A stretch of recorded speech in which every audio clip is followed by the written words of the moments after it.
You're listening to the Back Home Network, presented by Home Field Apparel.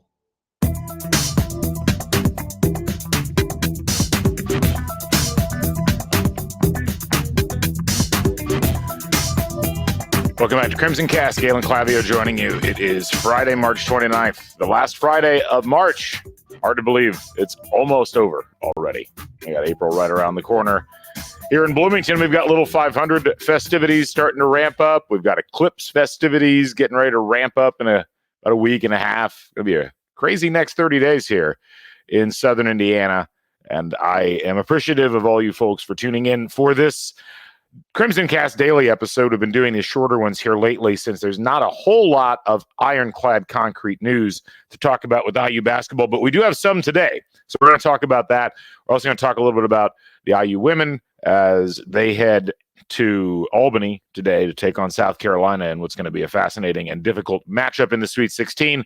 And we'll talk a little bit about the men's tournament as well. Some interesting results coming down yesterday that might have some implications for IU basketball we should maybe talk about. Anyway, before we get started on that, just a reminder that we are brought to you by Home Field Apparel, your place to go for the finest in college fashion, the softest fabric, the coolest designs, all kinds of amazing stuff on homefieldapparel.com.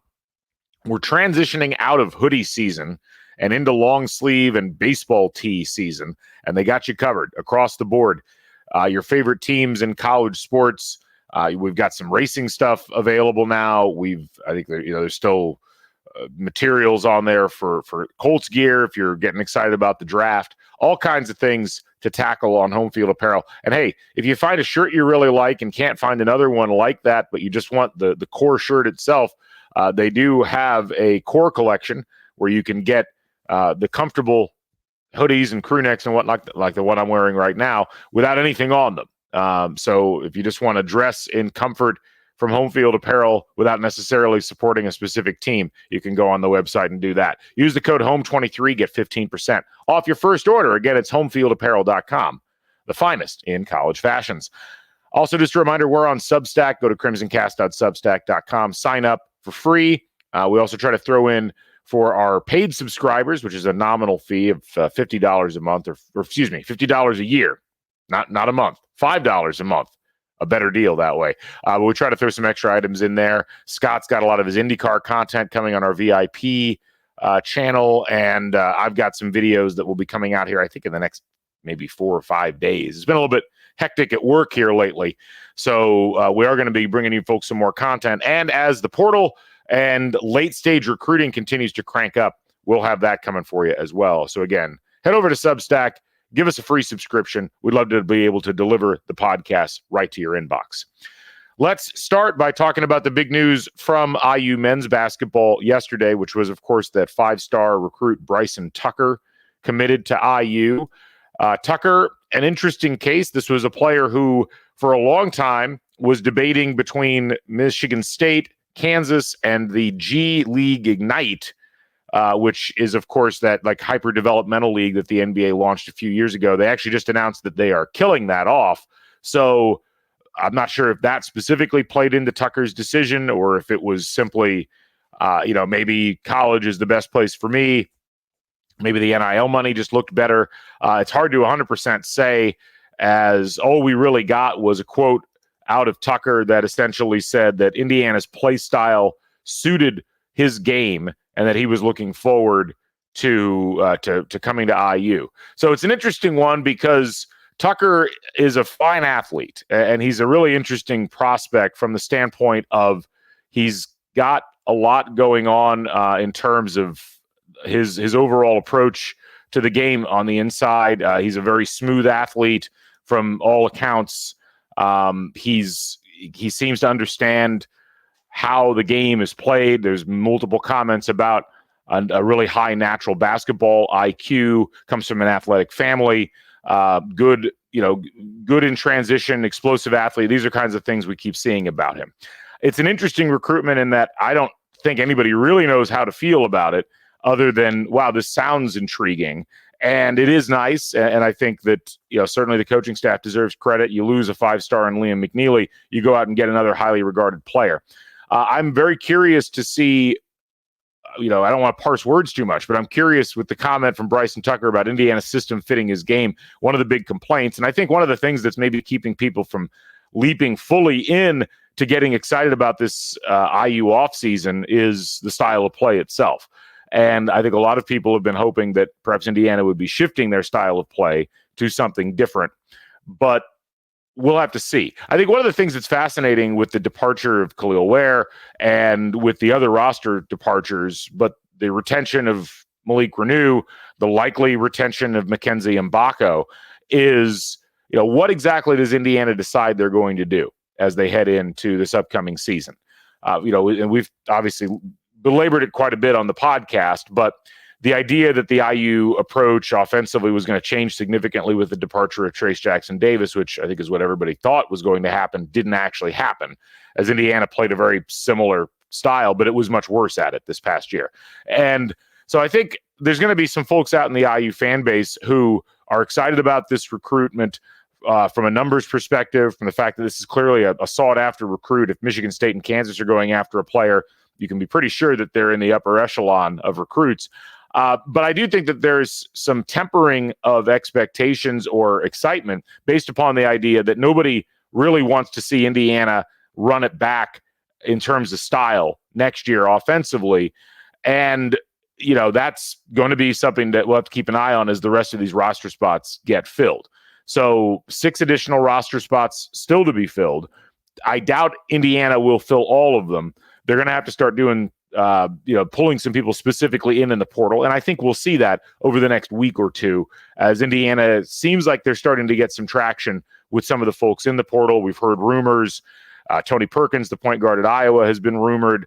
Connor Hickman, I think his name is, out of Bradley, is a guy whose name keeps popping up.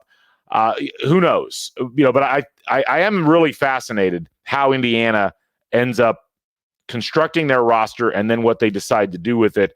If there's, a move towards a more perimeter-oriented game, I think that would certainly suit what fans are looking for and, more importantly, suit what modern basketball seems to want. And there's no reason why Tucker can't fit into that kind of a style. It is just interesting, and I think Jared Morris put it really well on the Discord for the Back Home Network. It kind of feels like, to some degree, you can like the fact that you get a talent like Tucker, and he's a good mid-range scorer, but the player that Indiana didn't get, which was Liam McNeely, the guy who backed out of his commitment, really seemed to fit what Indiana needed on the floor more. Will Indiana change what they do? I think that's going to be a really interesting question. But again, I think it will and should largely be dictated on who else they're able to bring in and then what kind of system can they construct around that. So we'll see what happens. Again, I mean, it's Friday. I doubt we'll see another commitment before this week is out, but I bet we'll see another one next week. And I'm really interested to see where Indiana goes with all of this. They've clearly been able to make a bit of an impact in terms of talking both to their own players and now to a potential incoming player who's now an actual incoming player in Bryson Tucker. They've been able to sell all of those players on the vision for what's going on in this upcoming season. And certainly the NIL money hasn't hurt. And clearly it looks like Hoosiers Connect out there doing a lot of good work in making sure Indiana is competitive in a lot of these areas. So I'm really fascinated to see what happens next. And it is a good thing Indiana pulls Bryson Tucker in. Let's see who else they're able to get, as they've got quite a few holes left to fill. This kind of segues into the next thing I wanted to talk about, which is this whole idea of what's working in college basketball at this particular moment in time. And if you got a chance to watch last night, it was an interesting night in the Sweet 16, the Thursday games, as 4 teams went in favored. Only one of the favorites actually ended up winning the game. Connecticut just smashed San Diego State, which was, if you watched college basketball, that was not surprising. But Iowa State loses to Illinois, and Iowa State was favored, I think, by 3 or 3.5, at least according to the predictives. North Carolina was favored over Alabama. Alabama ends up winning that game. And then, of course, Arizona was a big favorite. I think there were 6 or 6.5 points at the start, and Clemson ends up beating them by 6. They almost completely flipped that number. So what can we glean from all of this? Well, first of all, I think it's important to note that there's no absolutes in college basketball, and there's a bunch of different ways that teams can win. it is fascinating, I think, to look at the teams that are remaining in we got 12 teams left, or yeah, I think that's right. 10 or 12 teams. I think it's 12. I can't do math on the top of my head, but it is 12 right now since we've got the other Sweet 16 games coming in. And what's fascinating to me is if you look at the teams that are left and the teams that have lost, every team is in the top 30 offensively in KenPom. The lowest rated offensive team left is Tennessee. They haven't played yet. So if you take them out of the equation, the lowest rated offensive team is Clemson, and they're at 24th. So Clemson, even though I think some people look at them as kind of a secondary figure in this tournament, they've played really well offensively over the course of the season. I mean, having a top 25 offense is nothing to sneeze at. You look at the rest of the teams and you look at the results that happened yesterday, and what I think is interesting is Alabama, who was fourth in KenPom offense and only 104th in defense, knocks off a much more balanced North Carolina team who wasn't quite as good offensively. North Carolina ranked 16th in KenPom offense, 8th in defense. Illinois, a team who is number 2 in the country right now in offense, 84th in defense. They knock off Iowa State, who was 53rd in defense 53rd in offense and 6th in defense. And you look at the rest of the teams that are kind of in the mix, and there's just a lot of really good offensive teams. You've got, obviously, UConn, who strolled through. They're the number 1 offensive team. Purdue is 3rd. Duke is 5th. Illinois, as we mentioned, is 2nd. Gonzaga is 7th. Marquette's 19th, which is shocking because you'd think they'd be much better than that. Creighton's 10th. So the reason I bring all this up, is that normally there's this paradigm within college basketball that you have to have a balanced team and that both your offense and your defense need to be in the top 25 of KenPom. And if you're going to have a chance of getting to a Final Four or winning a title. And there's individual exceptions, but that's become kind of a statistical truism over the course of the last 7 or 8 years. And there's nothing surprising about that. Like, of course, the best teams are probably going to be balanced and have both good offense and good defense. But chances are that, if you've got a team that's really lopsided one way or another, you could be ranked highly in KenPom, but you would eventually be taken out by the more balanced team. That doesn't really seem to be happening so far in this tournament. It feels like the scales have tipped more towards the offensive side of the basketball. Now, it's not perfect. I mean, Baylor was a really, really good defensive team. Really good offensive team, average defensive team. They ended up losing to a more balanced team in Clemson. But by and large, you look at the Iowa State result. I'm really fascinated by Tennessee tonight because I have a real suspicion Creighton's going to win that game. And you look at some of the other teams that are out there, and again, while it's not perfect, it does feel like the scales have tipped a little bit towards the offensive side of the equation in terms of which aspect of efficiency do you want to make sure you have down first. And I think some things to do with that, involve some of the rules changes that have happened in college basketball with the block charge rule, with, some of the other items. You've got to ultimately be able to score consistently and efficiently. And all of the teams that are in right now, with maybe the possible exception of Tennessee, offense has really been a key part of what they've done over the course of the season. The other game I'm really fascinated by today is this Duke-Houston game, because it's going to be an interesting example of a team that's really good offensively in Duke. They're 5th in KenPom and very good, but not great defensively. They're 20th versus a team that's amazing defensively in Houston. They're 2nd, and they're pretty good offensively. They're 14th in KenPom. How does that clash occur? And who's able to win that battle ultimately? I have a sneaking suspicion it's going to be Duke with their offensive efficiency. And a lot of these teams, if you look across their different profiles, they all kind of share somewhat similar characteristics in terms of the really good offensive teams. They tend to be playing a style that, as we've talked about, emphasizes three-point shooting or emphasizes some individualized aspect of offense that makes it much more efficient for them to score. So Purdue's a fascinating case. I'll use them as an example. They do a bunch of things well, but the things that they do that contribute to their offensive efficiency the most are they're the top 3-point shooting team in the country. They shoot 41% from 3. They are 6th in the country in offensive rebounding percentage, and they are also 9th in the country in free throw attempt rate. You look at UConn. Like, UConn really earns their bones by being the best or one of the best shooting teams in the country. They're 7th in the country in effective field goal percentage. They don't turn the ball over, which means they retain a lot more possessions. They're 43rd in the country in that. And again, they're really good at offensive rebounding. They don't really care too much about getting to the free throw line, comparatively speaking. Duke, again, they rarely turn the ball over.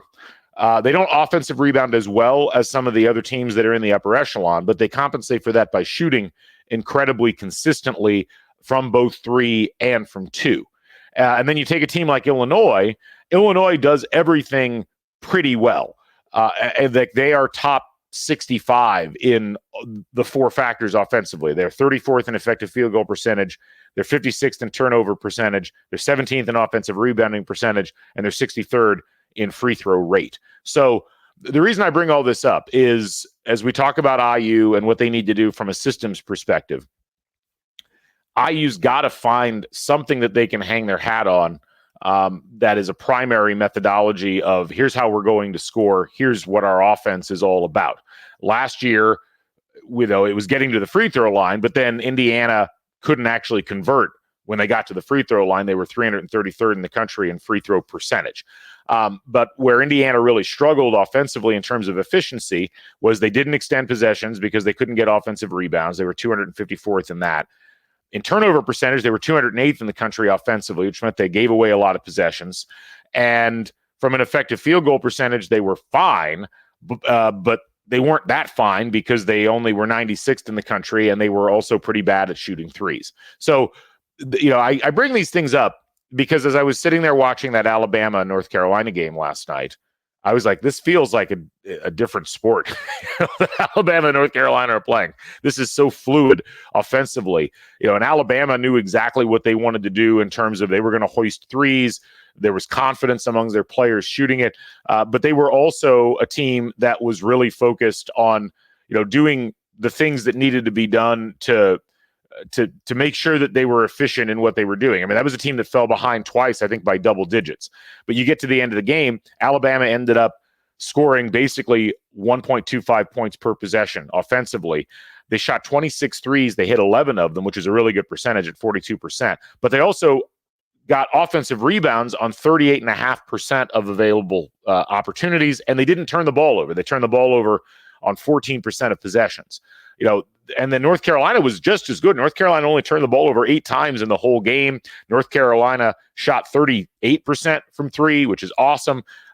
It's just amazing to me watching the offensive efficiency that those two teams specifically ran out there. And it just got me thinking, like, how far Indiana from a system perspective and from a style of play perspective has to go to get to that level. And whereas before, I think you could make a legitimate argument that, well, you can just be a great defensive team and proceed in the NCAA tournament.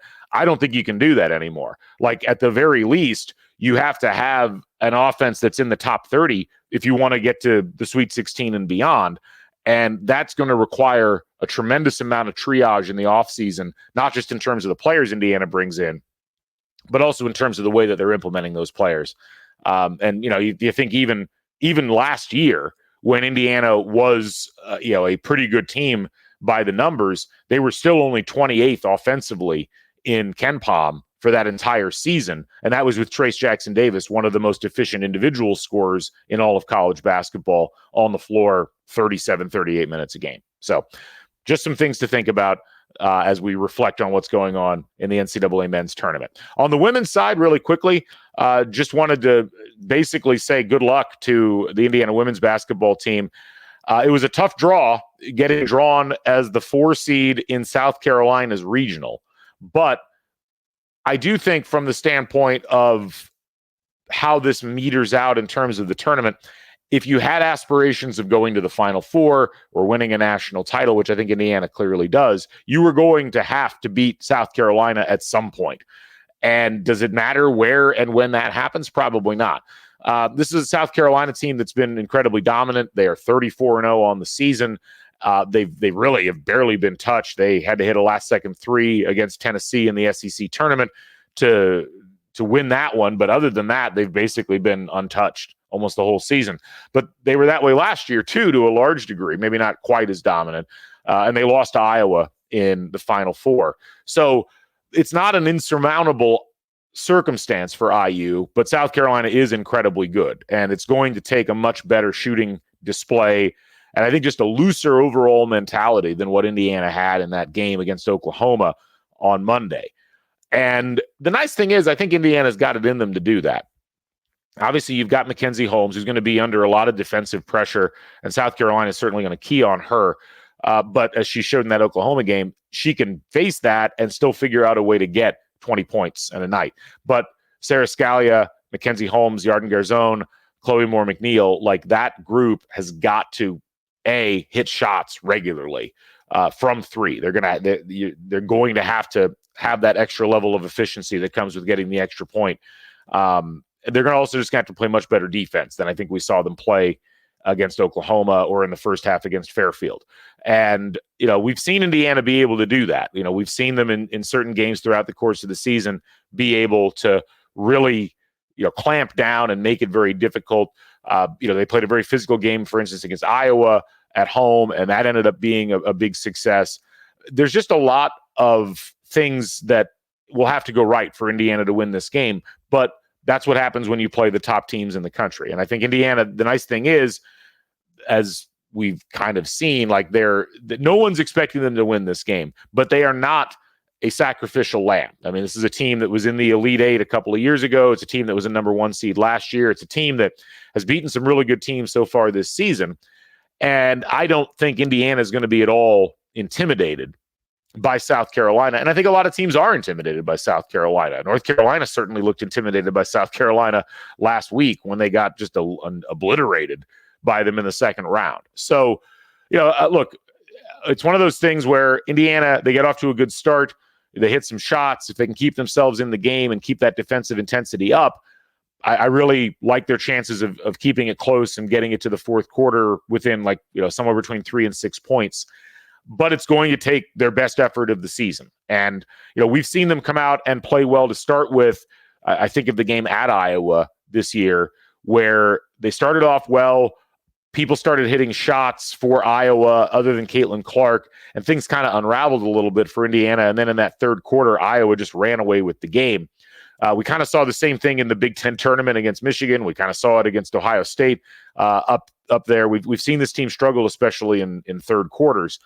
So it's going to take a level of discipline and focus in terms of just keeping their mental capacities in the game throughout the course of it all. But there's certainly the talent there for Indiana.